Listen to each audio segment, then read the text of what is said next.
Hello, welcome back to the library. I'm Dvorak, and it's high time we started getting creative. The modern gaming world has some fairly heavy hitters when it comes to creating something. Minecraft, Fortnite, Zelda Tears of the Kingdom, and even Sony's own Little Big Planet allowed players across the world to do some insanely impressive building. You should know that doing something creative isn't a modern day amenity. We've been doing it since computer and console gaming was born. My first taste of video editing was all the way back on the Commodore 64 with what I think was called Movie Creator.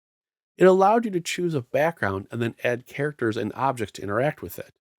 Folks who started with the Nintendo Entertainment System had access to Excitebike's Track Builder. If you're looking for the ultimate building challenge, there's RPG Maker and Fighter Maker on the PlayStation. For today's video, I wanted 5 PlayStation games whose creative tools allowed you to try your hand at making your own level. I will fully admit I picked games where the buy-in is super cheap and you can easily mess with the assets. We'll start simple and work our way up to the more elaborate. Coming in first is my brother from another mother, Nectaris Military Madness. When the game first came out on the TurboGrafx 16, I had never heard of it, much less owned a TurboGrafx 16. When it finally came to pick it up at the Toys R Us for $30 brand new, it was one of the first games I tried out, and I was hooked. It's a turn-based strategy game where you fight across various terrains, capturing factories and fighting off the viral army. Its futuristic angle, combined with simple gameplay, gave way to addictive strategic choices. In my much younger years, weeks worth of afternoons and Checkmates would be consumed into the joy-filled feeling of finally taking each next map. When the game was ported to my beloved gray box, one of the quality of life updates was level creation. The game gave you a limited number of maps to mess with, but more could be earned as you played. For the video, I decided to lean into the chess angle of the action, building a layout that pays tribute to the classic board game. If you have never played chess or Nectaris, here's the rundown. Taking the place of the pawns are all 3 infantry types. These are the cannon fodder, but they can capture headquarters and factories, which repair units. In the back, the 2 airships act as covering a ton of ground and wreaking havoc on infantry. The catch here is that I have provided no anti-air on either army, so both sides will need to figure out a defensive strategy to keep their units alive. The king, queen, knights, and rooks are all powerhouses in their own right, with long-distance artillery in play. It's going to be a game of cat and mouse to capture the enemy base. Are you up to it? Next up is Ford Truck Mania, a budget title that released in September 15th of 2003. The game is pretty decent as racing games go, but the real secret sauce is its not-so-secret track editor.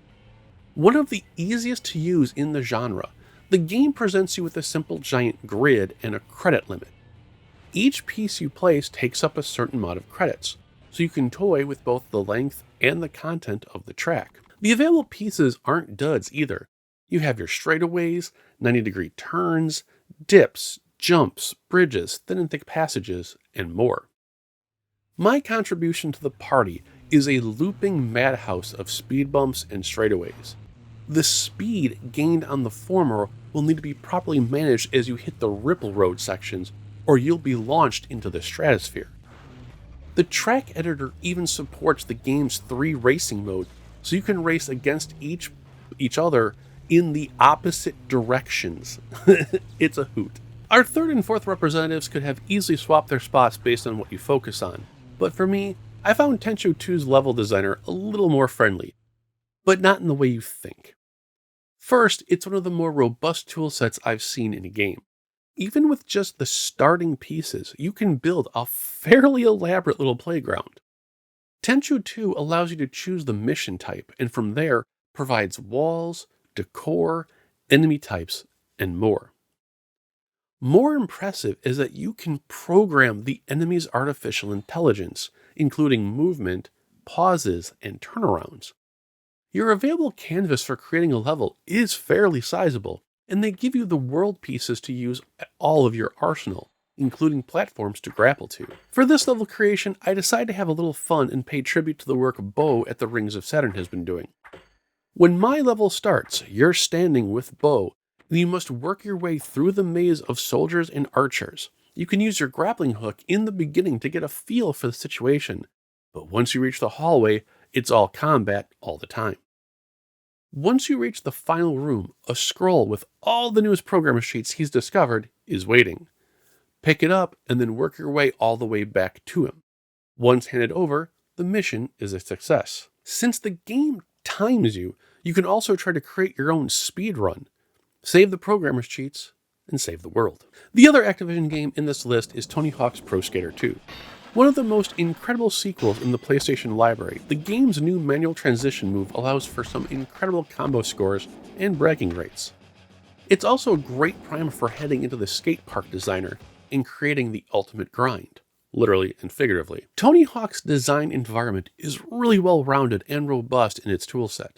You're given access to ramps, wells, rails, shrubbery for a little pizzazz, and several other environmental building blocks.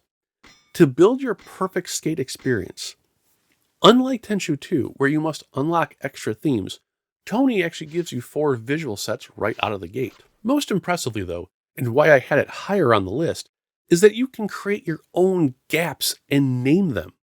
Here in my little park of terror, each of the PlayStation button symbols has a link to the others, so you're rewarded for hopping between quadrants.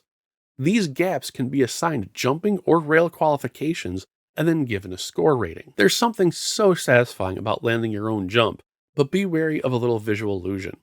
When designing the skate park, the gaps look smaller in the designer's mind than they do in real gameplay. Knowing the scale difference will help you immensely in preventing having to remove and rearrange your item assets to make the jumps possible. For my sampler, I made each of the 4 thumb buttons into a grinder's challenge. It's not perfect, and that poor triangle has seen better days, but it's a good example of what you can do in a few minutes. The final entry is none other than MTV Music Generator, a music-making program that is easy to use and hard to put down. Here, you have a long grid to play samples stored on the disc. There are a variety of genres, along with multiple tabs of different instruments and vocals. For the truly hardcore, you can also edit and create your own riffs, allowing you to scratch build parts of your song. Even better, those who truly want to get down and dirty can plug in the PlayStation mouse for easier menu manipulation. You can also find sample songs that you can load in from the memory card screen if you need some inspiration. I'm not the most musically inclined person in the world, but I think my minute-and-a-half long track was pretty decent here for a first-timer.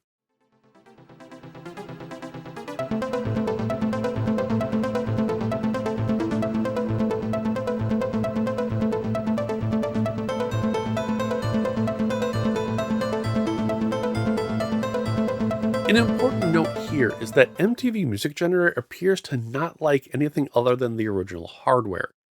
Trying to video capture it for this episode on the Polymega, the PlayStation 2, and the PlayStation 3 all caused nothing but static, so you may need to go truly old school for this one. There are far more games in the PlayStation library that allow you to create, rather than just destroy or overcome. I feel like that's a very important feature to share and exploit in a world struggling right now with its creative expression. But it's even better because you can download all 5 of my examples to inspire your creations. I have the save files on archive.org, and if you have a PlayStation 3 Memory Card Adapter, you can transfer them to real memory cards to use on the real hardware with OrionSoft's free transfer app. The URL for archive.org and Orion's apps will be in the video description down below. It's super easy to use. It's pretty awesome. You just need a Windows machine. So tell me, what are your favorite games to create in across the entire hobby? If you've got videos of your creations, post them in the comment section below and show off to the world. I'm talking created characters, be them wrestlers or sports characters, world levels. It's all in play. Be safe, play games, create, and I'll be here when you need me.